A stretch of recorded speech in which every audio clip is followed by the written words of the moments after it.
देखिए, एक बात आपको समझनी पड़ेगी कि जितने भी विपक्षी दल हैं, चाहे वो आम आदमी पार्टी हो, कांग्रेस हो, टीएमसी हो, लेफ्ट हो, समाजवादी पार्टी हो, ये सब एक दूसरे के खिलाफ राज्य के स्तर पर चुनाव लड़ते हैं। जब आप एक दूसरे के खिलाफ चुनाव लड़ोगे तो जाहिर सी बात है आप एक दूसरे के ऊपर आरोप भी लगाओगे, आप एक दूसरे को चुभने वाली बातें भी कहोगे।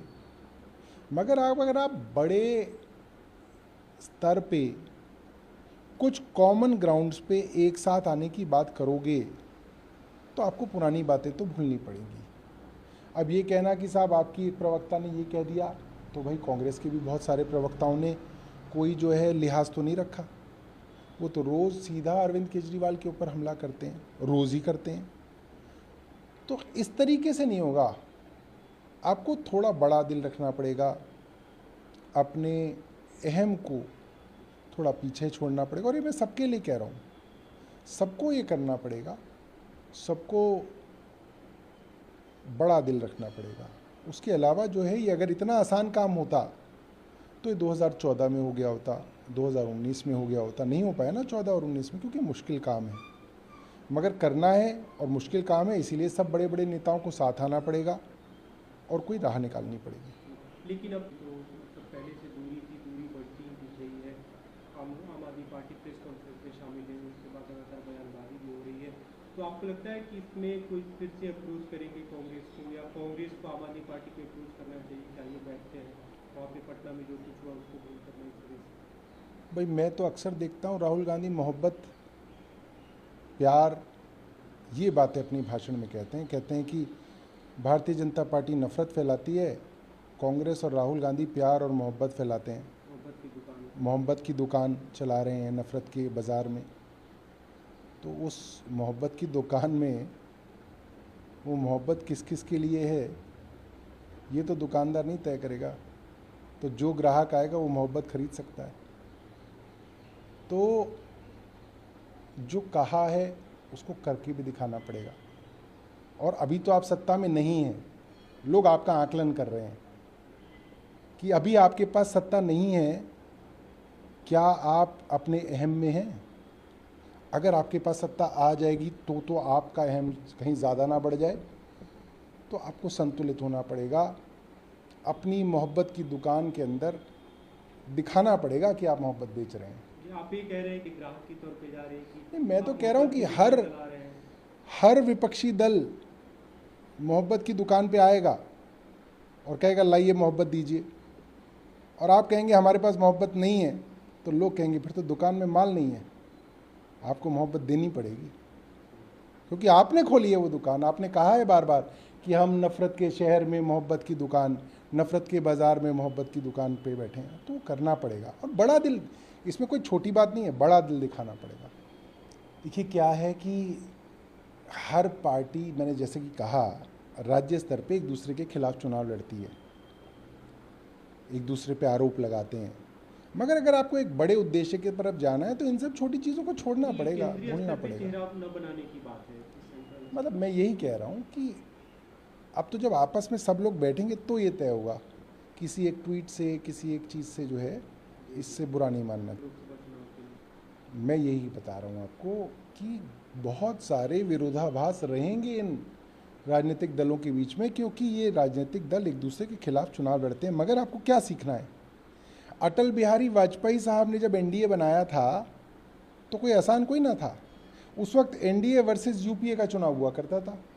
अटल बिहारी वाजपेयी के साथ खूब सारे दल हुआ करते थे, नेशनल कॉन्फ्रेंस भी रहे उनके साथ, नीतीश कुमार भी उनके साथ रहे, उस समय ममता बनर्जी भी उनके साथ रहीं, और हरियाणा के अंदर उनके अलायंस था, पंजाब के अंदर उनका अलायंस था,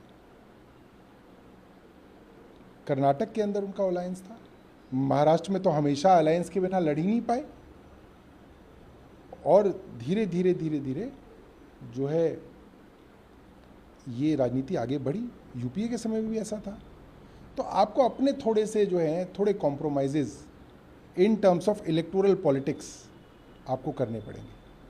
अभी देखिए, भारतीय जनता पार्टी की केंद्र सरकार इस बात को समझ नहीं रही है कि आप जितने ज़्यादा जुल्म अपोजिशन पार्टीज़ के नेताओं पे करेंगे, ये ज़रूर है कि आप उस अपोजिशन पार्टी के नेता को आप कष्ट पहुंचाने में कामयाब हो जाएंगे, आप उसको जेल में बंद कर देंगे, वो परेशान रहेगा, उसके परिवार वाले परेशान रहेंगे, दुखी रहेंगे, ट्रॉमा होगा। मगर ये जो पब्लिक देख रही है वो सब समझ रही है, और पब्लिक ये चीज़ देख रही है कि सत्ता का दुरुपयोग हो रहा है। और दुरुपयोग इसलिए हो रहा है क्योंकि जो अपोजिशन पार्टीज़ हैं उनके पास इतना नंबर ही नहीं है कि वो केंद्र की सरकार को रोक पाएं, चैलेंज कर पाएं, उससे सवाल पूछ पाएं। और इस बार लोग विपक्ष के लोगों को वोट डाल के ताकतवर बनाएंगे। आज कुछ अखबारों में मैंने पढ़ा, मणिपुर के अंदर जो टॉप सिक्योरिटी ऑफिसर्स हैं उन्होंने कहा कि मणिपुर की जो हिंसा है उसका सलूशन अब मिलिट्री में नहीं है, उसका सलूशन अब राजनीतिक है। पॉलिटिकल सलूशन निकल सकता है, मिलिट्री सलूशन नहीं निकल सकता। इसका बहुत बड़ा मायना है। आप इस बात को समझिए कि जब आप दो एथनिक ग्रुप्स में, जब आप एक राज्य के दो बड़े पक्षों में इतनी ज़्यादा नफरत, लड़ाई झगड़ा कर देंगे, फैला देंगे कि वो एक दूसरे के खून के प्यासे हो जाएंगे, तो मिलिट्री भी एक वक्त पे आके जो है परेशान हो जाती है, थक जाती है, क्योंकि आप उसको नहीं बदल सकते। आज भारतीय जनता पार्टी के हर एक समर्थक को मैं कहना चाहता हूँ, आप इस बात को समझिए, अगर इस देश में हम बहुत ज़्यादा नफरत फैला देंगे फिर ये देश कामयाब नहीं होगा, ये देश आगे नहीं बढ़ पाएगा। इस देश में लड़ाई झगड़े इतने बढ़ जाएंगे कि वो लड़ाई झगड़े सुलटेंगे नहीं। तो मणिपुर पूरे देश के लिए एक लेसन की तरह लेना चाहिए और समझना चाहिए कि क्या चीज़ है जो हमें देश में करनी चाहिए और क्या चीज़ है। मैं राजनाथ सिंह जी से जानना चाहूँगा, मणिपुर में तो उन्हीं के मुख्यमंत्री हैं, उनको सारा सहयोग मिल रहा है राज्य सरकार से, मणिपुर क्यों जल रहा है? कश्मीर को तो यूनियन टेरिटरी बना दिया, ऊपर भी भारतीय जनता पार्टी है, नीचे भी भारतीय जनता पार्टी है। कश्मीर के अंदर कश्मीरी पंडितों को क्यों धरना देना पड़ रहा है? क्यों चुन चुन के कश्मीरी पंडितों की हत्या आज भी जम्मू कश्मीर में की जा रही है? इसका जवाब दें। एक अच्छे राज्य को जो आज से करीब 30 साल पहले आतंकवाद को पीछे छोड़ आया, दोबारा से उस राज्य को बदनाम करना, उसको सेंसिटाइज करना, देश के रक्षा मंत्री को शोभा नहीं देता। उनको इन सब चीज़ों से बचना चाहिए। पंजाब के बॉर्डर्स 50-50 किलोमीटर तक अंदर तक बीएसएफ के अधीन है। कौन रोक रहा है केंद्र सरकार को, पैरामिलिट्री फोर्सेस को कोई भी कार्रवाई करने के लिए?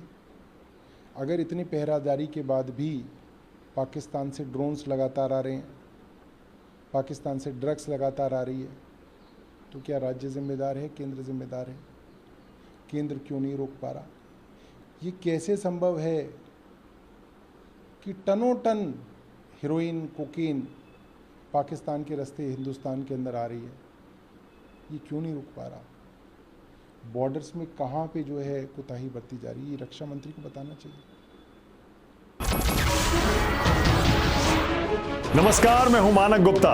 अगर आपको हमारा ये वीडियो पसंद आया हो तो इसे लाइक और शेयर जरूर करें, और हां, हमें सब्सक्राइब और फॉलो करना ना भूलें ताकि आप देश और दुनिया की कोई खबर मिस ना करें।